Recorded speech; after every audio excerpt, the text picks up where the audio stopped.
Hi, it's Mike and I'm here at Payam Data Recovery to see what they do on a day-to-day basis and understand how they have served the community as Australia's leading data recovery company. Today, we'll be seeing one of the senior data recovery engineers at Payam Data Recovery work on and recover a failed Western Digital hard drive.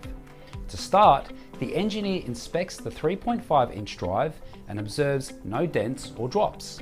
Next, he plugs it into the PC3000 to see what else could be wrong with it.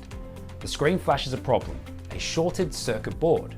So he carefully removes the PCB, testing its components before spotting a burned capacitor and diode. Instead of patching the damaged parts, the engineer carefully swaps the ROM chip from the faulty board to a donor PCB. He then plugs the drive back into the PC3000 and is able to successfully copy the data.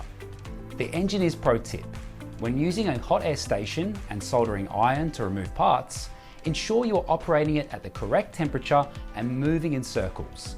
Why?